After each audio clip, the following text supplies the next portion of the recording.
Tom with PC Gamer here at PAX West with Morgan Jaffet, Creative Director of Hand of Fate 2. How you doing? Very well, very well. Great show. So, for those who don't know, tell me a little bit about the game. So, Hand of Fate is a card game that comes to life. So it's a deck building game where you build a deck of cards, you play against this mysterious dealer figure, and then all of those cards spring to life in 3D action combat sequences. The first game came out about 18 months ago, and we're now hard at work on the sequel, which takes all of that and just dials it up a notch. So tell me a little bit about that. What's changed from the first game to the second? So we have a ton of additions, subtle and big. The big highlight ones are companions who fight alongside you, have their own storylines. We've got Kolbjorn, who we're showing for the first time at PAX. We have challenges, which require you to kind of deck build your way through them. And we're showing 3 of those at PAX as well. We have different combat styles, dual wielding, two-handed weapons, and sword and shield. And we also have the addition of Fame. And Fame unlocks legendary weapons, which are much more powerful than anything in Hand of Fate 1.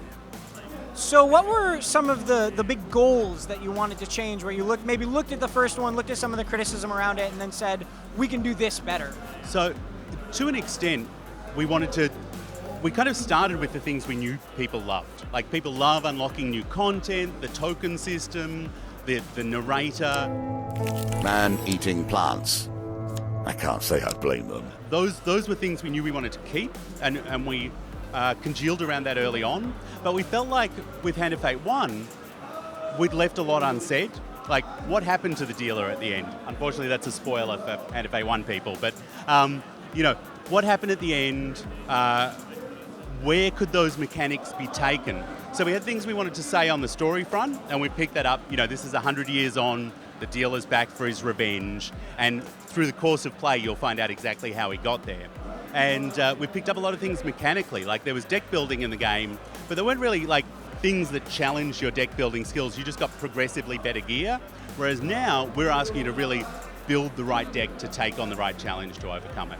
Yeah, when we played the demo earlier, it felt very much like you guys were trying to make each level a little bit more structured, a little bit less random than the last game. Yeah, I think that's a fair comment. We had storytelling in Hand of Fate 1, but it was spread through everything. The dealer says at the start, these cards are your memories, and they're the fragments of your past experience scattered into any order, which is great, but when we tried to do linear stuff, like we did in our free DLC, which was Murder at Sea, which is a big fight against a Kraken boss, but that plot takes place over 8 unlocked cards, so you actually have to play the game 8 separate times to get that bit of story.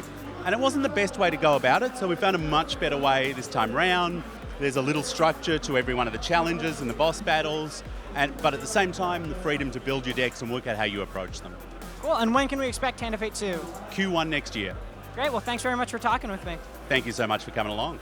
And stay tuned at PCGamer.com for more from PAX West.